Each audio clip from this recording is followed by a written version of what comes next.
Known for its large historic plantations and rows of pecan trees, South Carolina is also home to Cypress Creek Lodge with a reputation for having some of the best wild hog hunting to be found. Hi, welcome to Way Outdoors. This week finds us in Fairfax, South Carolina. We're at the beautiful Cypress Creek Hunting Lodge. We're with guide Mike Rayano. Sir, thanks for having my father and myself here. It's our pleasure. Glad to have you. Well, we met you folks, actually Danny, Becky, Harold, which are the owners, and you at a hunting show down here in the south, and we got an invite, and my father and I decided to take you up on it and try for some of these hogs. You got some good hogs here? We've got plenty of them. We got plenty of hogs down here, a lot of different sizes and some real good ones. Well, we're looking forward to it. I think I'm going to have to put on a pair of shorts here as it's getting warm and pull out the bow, make sure everything's still shooting straight, and go fling a few arrows. We'll get ready for this afternoon. Well, let's do it. Sounds like a plan. Now, Muzzy has these practice blades, which makes it real nice because it pulls out of the target. And I go from this right to the broadhead, and I'm not having to switch from field points to broadheads and resight my bow in again. So this makes it really neat and handy. And this is actually my #1 arrow that I'm going to use on the hunt. That way I know it flies exactly the way I want it to. There's no surprises. I put the broadhead on and we're ready to go. Now I'm at 40 yards right now. Not that I would take a 40-yard shot at a hog, but that makes you better at 30 yards. So whatever you plan on shooting, I like to practice maybe 10 yards further, and then it makes the closer in shots much easier. So see what happens. We'll take a shot at this hog target.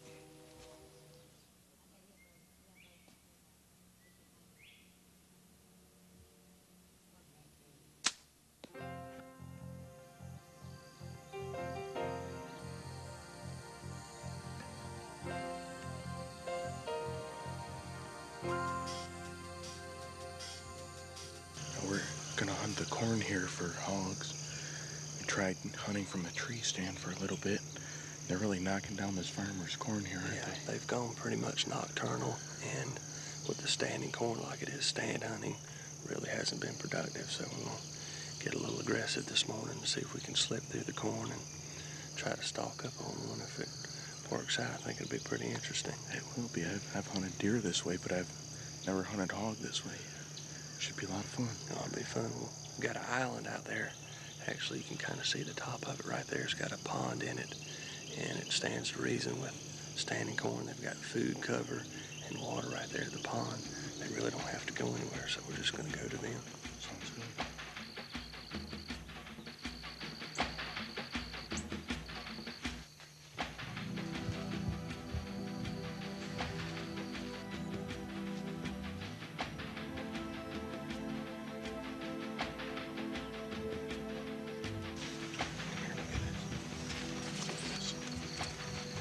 Really good hog track down here.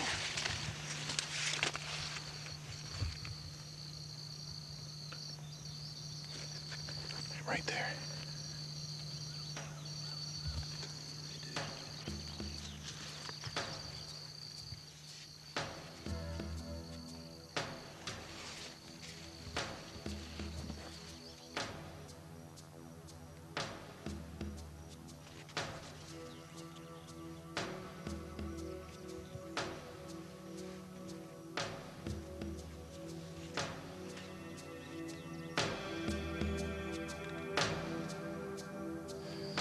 Got a change in wind direction. It's now blowing this way right toward that island we're heading to, so what we're going to do is just kind of go in a straight line and loop back and get the wind in our face when we slip up on the island, because I think that's where the hogs are going to wind up being.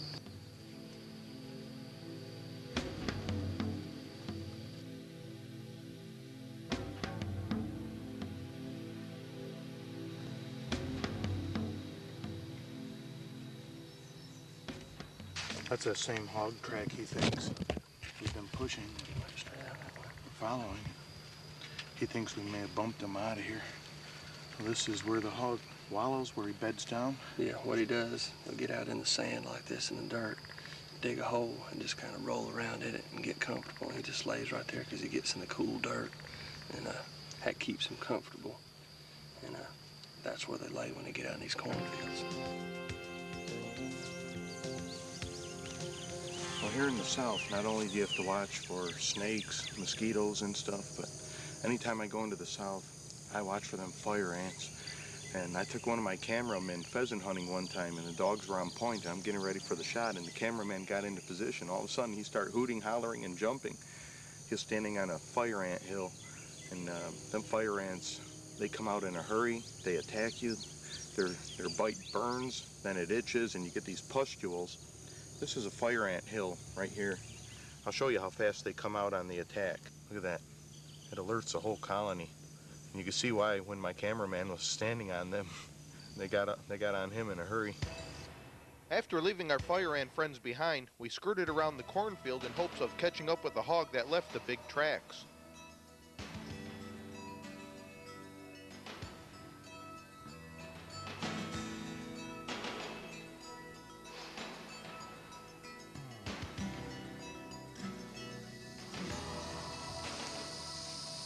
We just spotted 2 hogs. They just left the corn. Where do you think they're headed? There's a ditch right inside there. We didn't spook them. They were just coming out of the corn, probably going to bed. The ditch parallels this road. I think if we come in right here, we might be able to cut them off to maybe get a shot on. Let's give it a shot.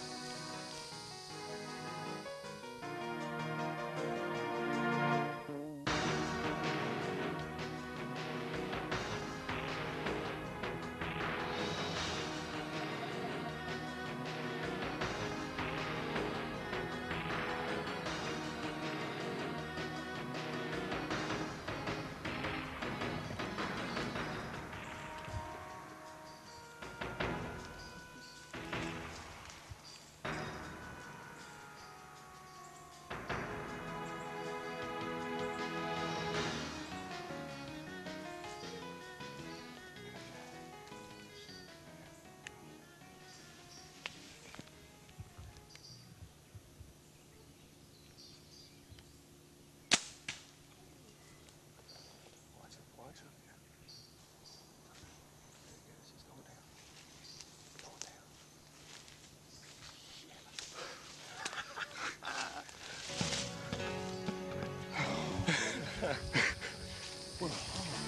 I'd say what a beauty, but I guess as far as hogs go, it is. Face only a mother could love. It is, but man, look at the teeth on this guy. Got some good cutters on it. Look at that. I think it hurt the Russian blood in him also. Man, is he big? He's a good one. I had about a shooting window about that big. I didn't think it was going to work for a minute. Or actually about 2 had feet. That one little hole. Made a fine shot. Perfect shot. Oh man. Didn't go in. No, he didn't go very far, did he? He went down in a hurry. Went down quick. Well, this here's Bubba. This here's Mr. Matt. No, I think they're both single, ladies. This is where it helps to have the young horsepower here.